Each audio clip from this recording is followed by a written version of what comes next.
Monks, this monk is called one whose shaft has been lifted, whose trench has been filled in, whose pillar has been uprooted, one who has no bar, a noble one whose banner is lowered, whose burden is lowered, who is unfettered. And how is the monk one whose shaft has been lifted?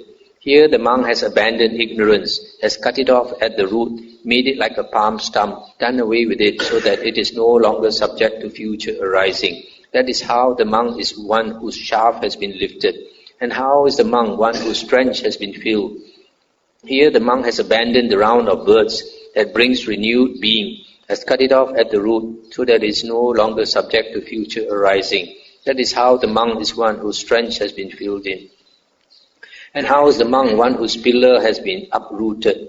Here the monk has abandoned craving, has cut it off at the root so that it is no longer subject to future arising. That is how the monk is one whose pillar has been uprooted. And how is the monk one who has no bar? Here the monk has abandoned the 5 lower fetters, has cut them off at the root so that they are no longer subject to future arising. That is how the monk is one who has no bar. And how is the monk a noble one whose banner is lowered, whose burden is lowered, who is unfettered? Here a monk has abandoned the conceit I am, has cut it off at the root so that it is no longer subject to future arising. That is how the monk is a noble one whose banner is lowered, whose burden is lowered, who is unfettered. Monks, when the gods with Indra, with Brahma and with Prajapati seek a monk who is thus liberated in mind, they do not find anything of which they could say.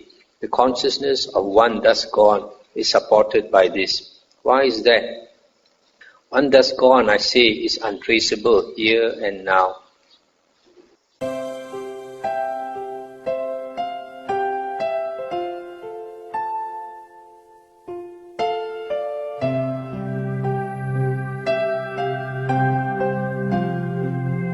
Then there remains only equanimity, purified and bright, malleable, wieldy and radiant.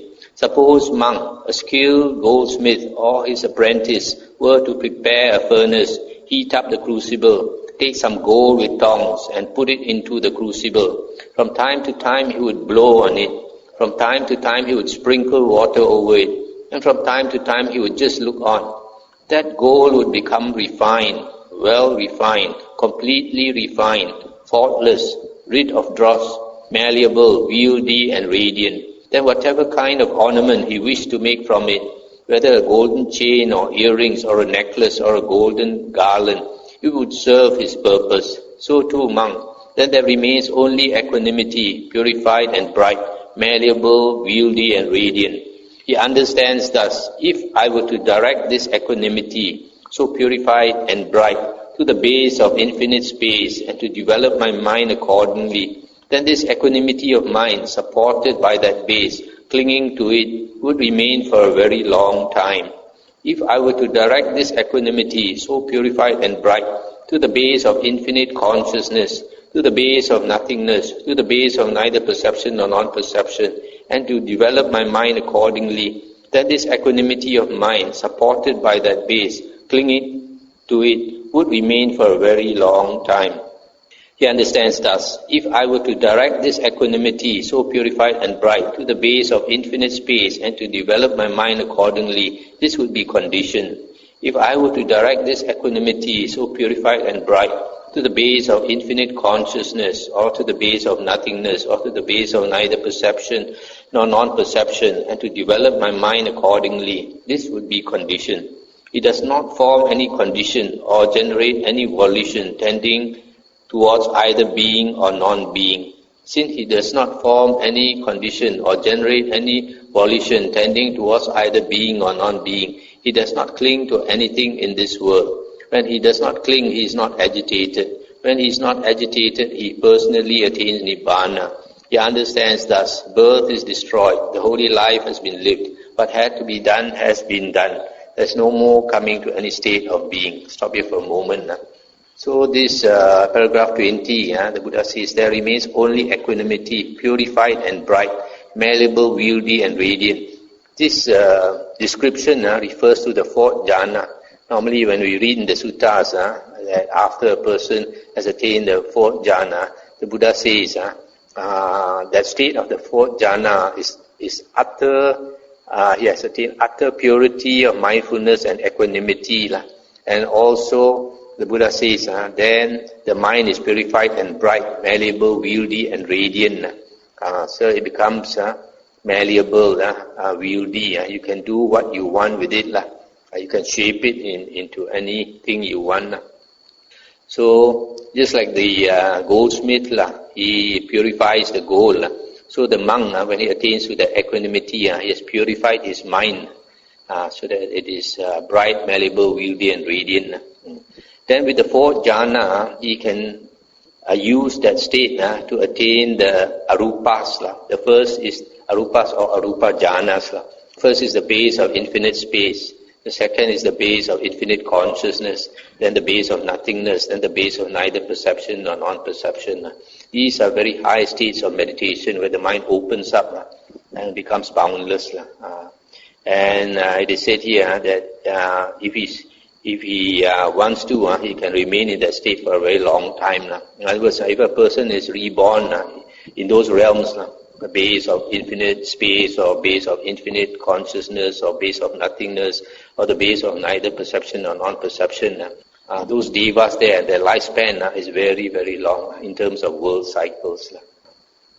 But then this monk, he knows that if he develops his mind to those bases,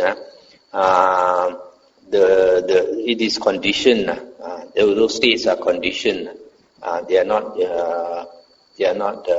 permanent, because nothing in the world is permanent. Everything in the world is conditioned and changing, impermanent. So because all these states are impermanent, understanding the Dhamma, this monk does not generate any volition tending towards either being or non-being. This volition is the will intention. When we have an intention to do something or not to do something, we create the conditions for something to happen. But in this case, this person, he knows everything in the world is conditioned and impermanent. And because everything in the world is impermanent, you can never get everlasting happiness. Even if you are born in those realms, those high heavens, you might be there for a very, very long time, but subsequently you will pass away from there, and then you might get rebirth in lower realms. So that's why the Buddha says all states of existence are unsatisfactory. Dukkha, you can translate as suffering or unsatisfactory. So understanding the Dhamma, he does not generate any volition. He does not want anything. He doesn't want being, he doesn't want non-being, etc. So because he does not cling to anything, he is not agitated. The mind becomes cool. Nibbana, a translation for Nibbana is cool. The mind is totally cool.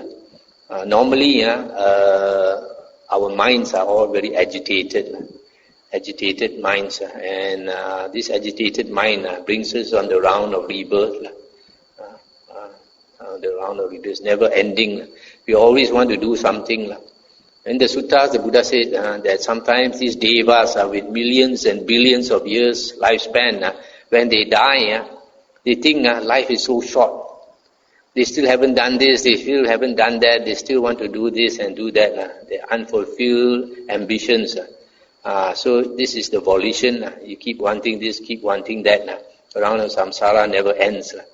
It's only when you are spiritually matured and you see dukkha, especially if somebody can see the past life. When we see our past life, then the memory of the past life will engender sorrow. There are some children, they remember their past lives, and they insist on going back to the village of their previous life, and sometimes the parents have no choice, have to bring them back to that village, and then they can recognize this person and that person and call them by their personal names. But it seems after that, they get into depression when they think of the past. Those loved ones, no more with them, or no more so close to them, and all that. So they get into deep depression. So that's why when somebody understands all this, then he does not cling to anything. Not cling to anything, he doesn't want anything. When he doesn't want anything, the mind is totally cool. Then only he can be liberated. If he feels a pleasant feeling, he understands it is impermanent. There is no holding to it. There is no delight in it. If he feels a painful feeling, he understands it is impermanent. There is no holding to it. There is no delight in it. If he feels a neither painful nor pleasant feeling, he understands it is impermanent. There is no holding to it. There is no delight in it. If he feels a pleasant feeling, he feels it detached. If he feels a painful feeling, he feels it detached. If he feels a neither painful nor pleasant feeling, he feels it detached. When he feels a feeling terminating with the body, he understands, I feel a feeling terminating with the body. When he feels a feeling terminating with life, he understands, I feel a feeling terminating with life. He understands, on the dissolution of the body, with the ending of life, all that is felt, not being delighted in, will become cool right here. Monk, just as an oil lamp burns in dependence on oil and a wick, and when the oil and wick are used up, if it does not get any more fuel, it is extinguished from lack of fuel. So too, when he feels a feeling terminating with the body, or a feeling terminating with life, he understands, I feel a feeling terminating with body or life. He understands, on the dissolution of the body with the ending of life, all that is felt, not being delighted in, will become cool right here. Therefore, a monk possessing this wisdom possesses the supreme foundation of wisdom. For this monk is the supreme noble wisdom, namely the knowledge of the destruction of all suffering. I'll stop here for a moment now. So, if a person has finished his work, he has become liberated, then whatever feeling he feels, he does not attach to it, does not even identify the feeling with himself. He just knows something impermanent has arisen and will cease. Then he says here, if he feels a feeling terminating with life, and he feels a feeling terminating with the body. Now in the commentaries, it says a feeling terminating with the body means at the end of life.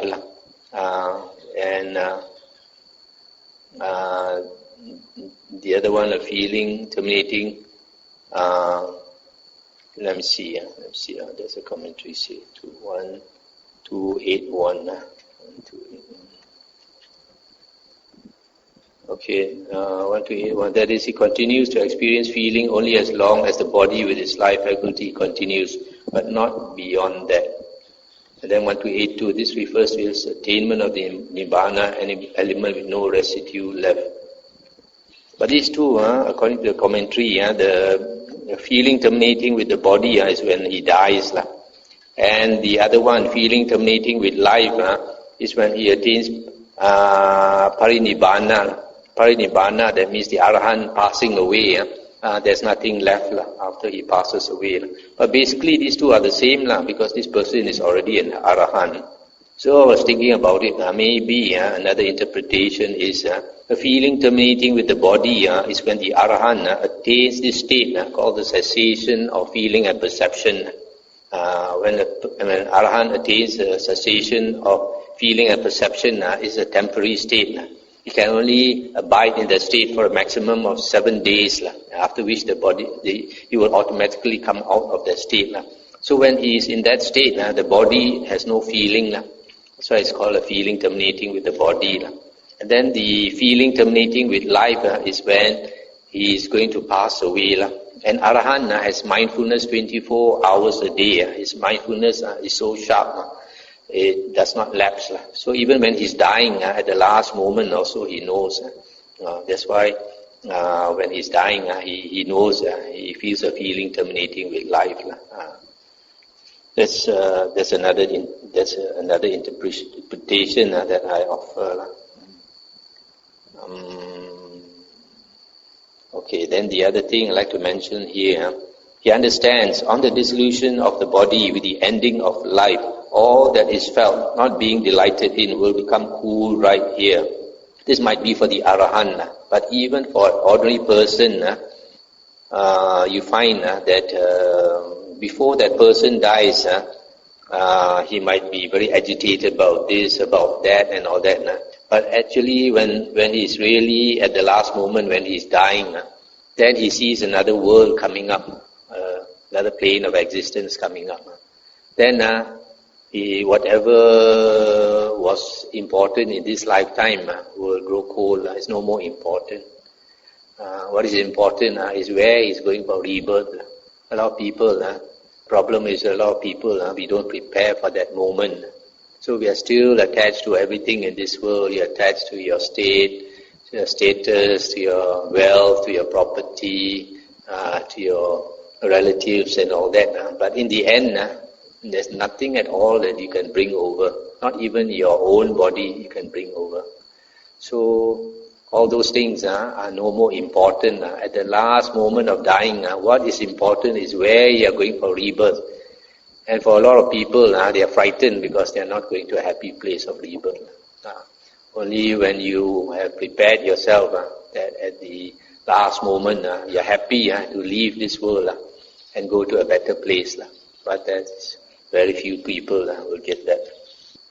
His deliverance, being founded upon truth, is unshakable. For that is false, monk, which has a deceptive nature, and that is true, which has an undeceptive nature, nibbana. Therefore, a monk possessing this truth possesses the supreme foundation of truth. For this monk is the supreme noble truth, namely nibbana, which has an undeceptive nature. Formerly, when he was ignorant, he acquired and developed attachments. Now he has abandoned them, cut them off at the root, made them like a palm stump, done away with them so that they are no longer subject to future arising. Therefore, a monk possessing this relinquishment possesses the supreme foundation of relinquishment.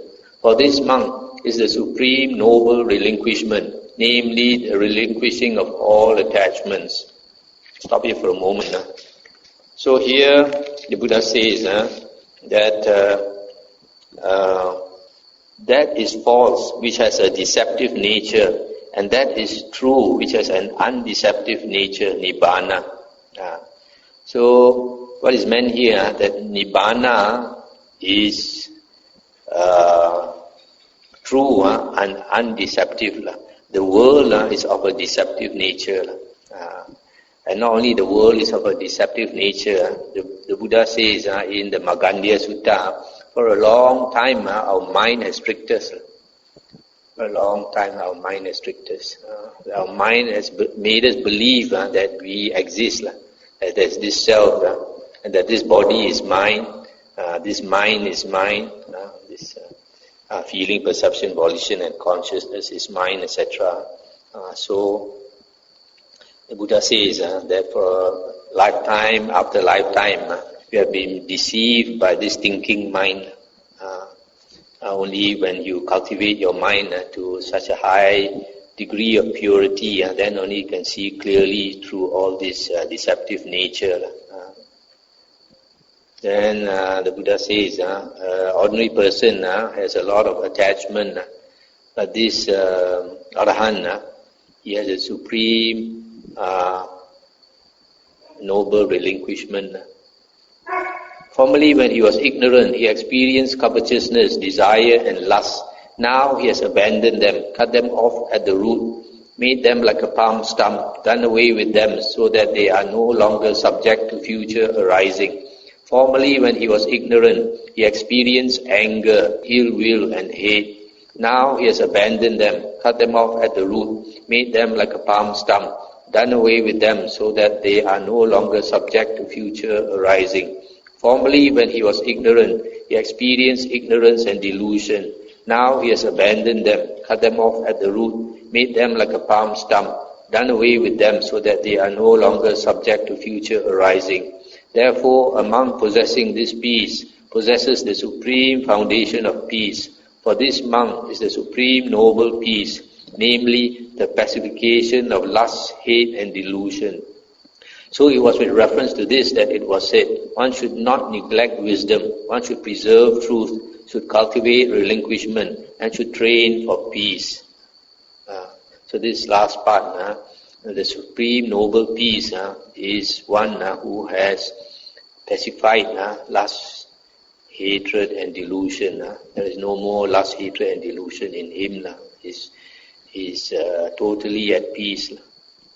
So here the Buddha talked about wisdom. Wisdom is being able to understand the elements and to understand there is no self, and then to become liberated, and that is possessing the supreme wisdom. And once he has attained liberation, then he has the supreme truth and the supreme relinquishment and the supreme noble peace. The tides of conceiving do not sweep over one who stands upon these foundations. And when the tides of conceiving no longer sweep over him, he is called a sage at peace. So it was said. And with reference to what was this said? Monk, I am is a conceiving. I am this is a conceiving. I shall be is a conceiving. I shall not be is a conceiving. I shall be possessed of form is a conceiving. I shall be formless is a conceiving. I shall be percipient is a conceiving. I shall be non-percipient is a conceiving. I shall be neither percipient nor non-percipient is a conceiving. Conceiving is a disease. Conceiving is a tumor. Conceiving is a dart. By overcoming all conceivings, monk, one is called a sage at peace. And the sage at peace is not born, does not age, does not die. He is not shaken and is not agitated, for there is nothing present in him by which he might be born. Not being born, how could he age? Not aging, how could he die? Not dying, how could he be shaken? Not being shaken, why should he be agitated? So it was with reference to this that it was said, tides of conceiving do not sweep over one who stands upon these foundations. And when the tides of conceiving no longer sweep over him, he is called a sage at peace. Monk, bear in mind this brief exposition of the 6 elements. Stop here for a moment. So this conceiving is, you can say, thinking, having ideas. The normal mind, the Buddha says, tends to proliferate, papancha. One thought becomes 10, 10 becomes 100, 100 becomes 1,000. So there are some people, they think too much. At night, they cannot switch off the mind, they cannot fall asleep. So the mind is a source of suffering. The Buddha says we have physical suffering and we have mental suffering. But the Arya, the Aryan, the noble person, he only has physical suffering. He does not have mental suffering. Mental suffering, you can see, is because of not accepting what comes.